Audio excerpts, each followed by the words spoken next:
And welcome back to Election Now. Today I'm doing an election prediction between President Trump and Omarosa Manigault. In case you don't know who Omarosa is, she is a former White House aide to President Trump. She was just recently fired, and that really came into the news controversy, and she's really been in the headlines lately. So Omarosa, who is an African-American female who would likely run on the Democratic ticket, as she now despises President Trump and has lashed out against him. So let us go ahead and start with this prediction. I think there are certain states which are bound to go to really any Democrat. If we look here on the West Coast, states like California, Oregon, as well as Washington and Hawaii here in the Pacific are really bound to go to really any Democrat. I would say Illinois is a safe state for Democrat, and if we move up here in the Northeast, I think that New York as well as Vermont are safe states for Democrats, as well as really some other states up here in New England like Massachusetts, Rhode Island, Connecticut, New Jersey, Delaware, Maryland, and I think that Washington, D.C. would also go. Now, New Hampshire is more of a swing state, and I do think that at least 3 out of the 4 votes out of Maine will go to Omarosa. Now, note that Maine has a split electoral vote, and the 2nd district is somewhat conservative, so it's safe to say that that one vote will go to President Trump. I do not think that Omarosa is a candidate that is strong enough to appeal to voters across both aisles, as she would have very amped up rhetoric, and especially in this polarized era, what else can we expect? And so I do not think that she will be able to flip New Hampshire as well, which would traditionally be in the Democratic column. I would say that New Mexico would be in the Democratic column, as well as Colorado would likely be leaning Democratic. If we look on the Republican side of this ballot, I think that states like Arizona would be leaning Democratic. Alaska, Utah, Wyoming, Idaho, and Montana here in the West would be states that are leaning and definitely in the Republican column. I think that throughout the Midwest, North Dakota, South Dakota, Nebraska, as well as Kansas would definitely be in the Republican column.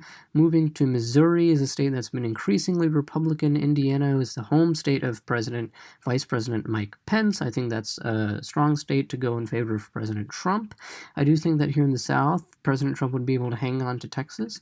Otherwise, in the South, most of the states like Arkansas, Louisiana, Mississippi, and Alabama would definitely be in the Republican column. I think that President Trump would hang on to states like South Carolina, Tennessee, Kentucky, and West Virginia. I think that North Carolina, as well as Georgia, would remain in the Republican column. This is as both of these states were won by President Trump back in 2016 and still do have large amounts of conservative voters, especially Georgia, which has been voting consistently Republican for quite some time. Though it is trending more and more Democratic and does have a large minority population, I do not think that Omarosa would be able to flip this state. I think that Nevada, a state which has been trending the opposite way, which is more Democratic, and President both Obama as well as Hillary Clinton in 2016 won Nevada. And Nevada has also had a large Hispanic population boom, and I think that Omarosa would easily be able to pick up Nevada. I think that moving into the Midwest, states like Minnesota, Wisconsin, and Michigan would all lean in the Republican column. This is as many of these states have large amounts of blue-collar working voters, which can really make the deciding vote. This is as even states like Ohio and Pennsylvania are really decided by this kind of vote. I say this because President Trump won these states in 2016, but if you remember, he only won these states by incredibly small margins. And those small margins, well, those were really given to him by the blue-collar workers here. A lot of these states used to have large manufacturing industries that they saw shipped up and sent off overseas. Thousands of people lost their jobs in these states, and President Trump has a serious appeal to them. Not only is it because he is a white American, but also because he seriously backs industries such as the coal industry, or also opposes things such as NAFTA, which have been taking jobs away considerably from certain states here in the Midwest. And so I think that President Trump would have a greater appeal to the populace here and to the electorate here in the Midwest, and he would win a lot of these states, and I think that Iowa would also go in his favor. I think that Virginia might remain in the leaning Democratic column, as it has been seriously trending Democratic recently. Both Hillary Clinton as well as Barack Obama won Virginia, and I think that Omarosa might be able to hang on to this. I think that Florida is a state that we will see flipping from 2016. This is as President Trump's approval ratings, not in general were just down, but are very low in Florida.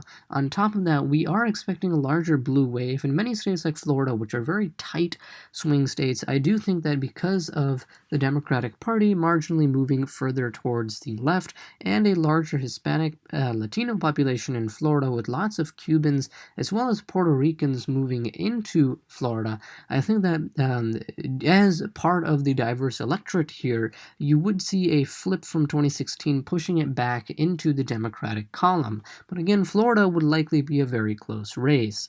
And so that I can say that President Trump would win with 291 electoral votes to Omarosa's 247. Let me know what you think in the comment section below. Do you disagree? Do you agree? Or do you think that certain states individually would go their different ways, respectfully? Thank you for watching this video. Like and subscribe for more content, as this is still a new channel, and I appreciate whatever support I can get. And I shall see you in the next video.